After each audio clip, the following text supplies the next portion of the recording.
doesn't he answer the question? I'm the street theater manager, and I can't ask you to leave. Am I being asked to leave? I'm giving you a chance. So, okay, so I'm going to be sitting around. It's my theater. It's your theater. Okay, well, he's not answering the man's question. There's children being... If you want to escort me, fine. I will take you out. He won't answer. That's fine. Thank you. Against this one. After 9/11, President Bush sent troops with his coalition partners to Afghanistan and then into Iraq to eradicate terrorists.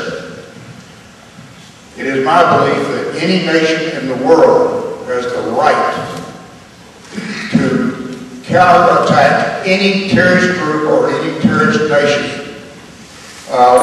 American in their right mind can survive on that wage. Right. I understand. What's the safeguards? Thank you. By the way, thank you for your family's service and sacrifice. Thank you very much. And thank you, sir. Part of this deal is that the job is advertised at the salary that the job is for. And if no American takes it, then that person could not take that job at a lower salary. So this would eliminate the problem that you have so well described, which is widespread throughout America. Well, no, but is there a safeguard in there that says that? Yes, that if you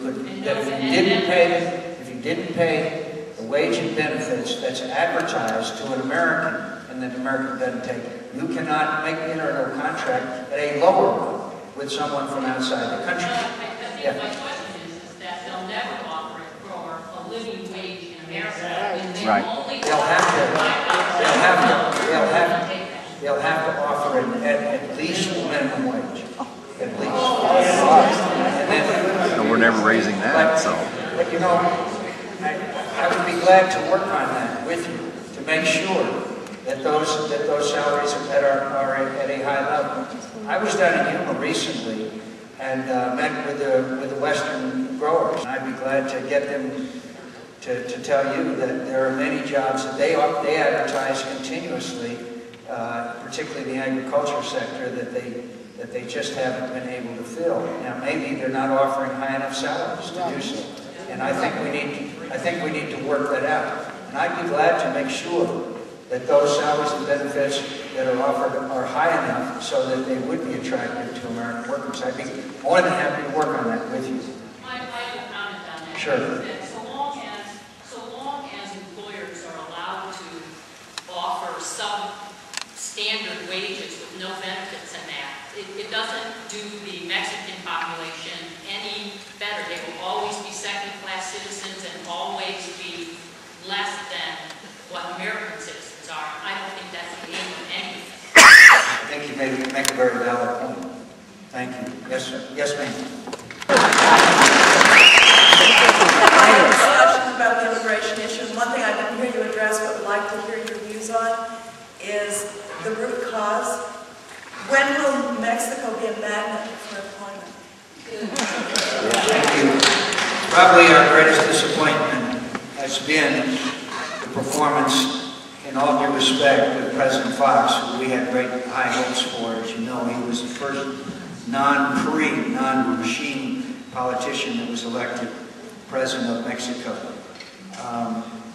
Now, if a member of the Mexican government were here, he'd say, well, you Americans didn't do enough on your side. I'd be glad to listen to that. But the problem is that the Mexican economy and government policies are such that they don't create a strong economy in Mexico. They're protectionist, their major industries are controlled by one or two major companies and corporations. Their oil company, for example, Pemex, I saw some figures the other day. They have like 175,000 employees. A private oil company, and I think, and don't hold me to these numbers, but like Shell, has larger operations and 1/3 the employees.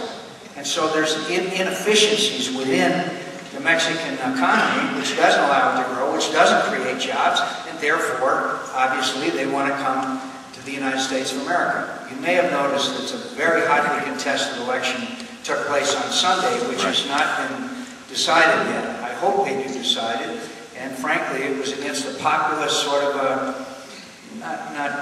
terrible, but certainly protectionist kind of a candidate, at least in my assessment of him, versus one who was much more free enterprise, deregulatory. But I think you know that the largest disparity between two nations that are contiguous, as far as the economy is concerned, the greatest difference is the United States and Mexico. And this leads to this problem that we're all United States of Mexico. So heavily charged here tonight. So we can't solve the Mexicans' problems for them. But they're going to have villages that are empty of young men and women unless they improve the lives of the people of Mexico, and that's just a fact. Yes, sir. Well, yes, ma'am. Sorry. Good evening, Senator. In your opinion, what preconditions need to be in place to make international disarmament a viable option in global politics? International disarmament? What the hell is that? I think we would have to make sure that we have won the war on terror. Yes. Now, what I mean by that is that I believe that there's a titanic struggle going on which was exemplified in 9/11.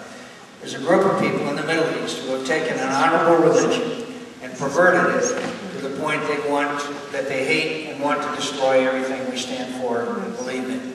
And as long as there's young men, particularly, but also young women, standing around on street corners in the Middle East with no hope, no job, no opportunity, no future, they'll be taken into these madrasas, these schools that are funded to a large degree, by the way, by the Saudis, and taught to hate and want to destroy and kill everything we stand for and believe in. I think it's a long, long struggle, and the very existence of Western values and standards is at stake.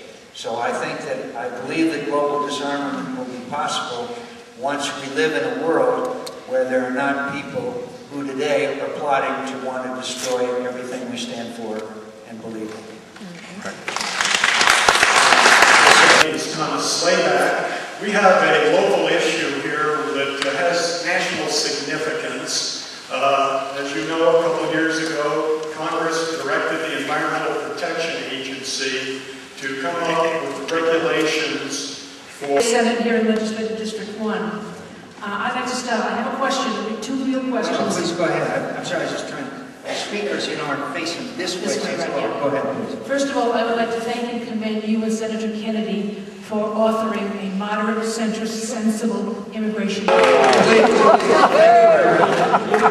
Democrat, the first one to praise you tonight. Senator, my question is this. Your counterparts in the House are about to launch a nationwide kind of town meeting, and I'm wondering what your opinion of this is. Will it shed light on the problem, or will it be, as some pundits have declared, just a traveling political roadshow? Well, I've tried to be...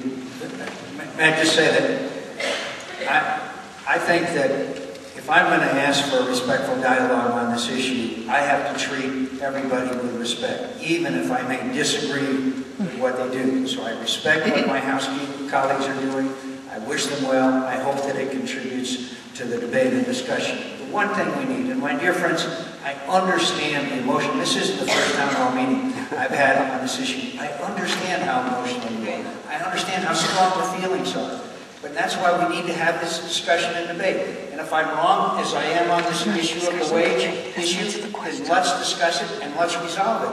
But let's start out with the assumption that for us to just go on and do nothing is the least acceptable of all options that we have. That's why I wanted to come up and talk to you, knowing this would be, I didn't know the Apple partnership would be such a big deal, but I wanted to talk to you about this. Go ahead. Did you have some questions? Just a quick one on a new topic, healthcare. I've just been reading in my favorite magazine, AARP, that now 2 states, Massachusetts and Vermont, have successfully put in place universal coverage healthcare systems with a lot of issues in common, like sliding scales, sharing the responsibility, and so forth. Do you think we'll ever see the day when A, Arizona, or B, the United States will have a universal healthcare system?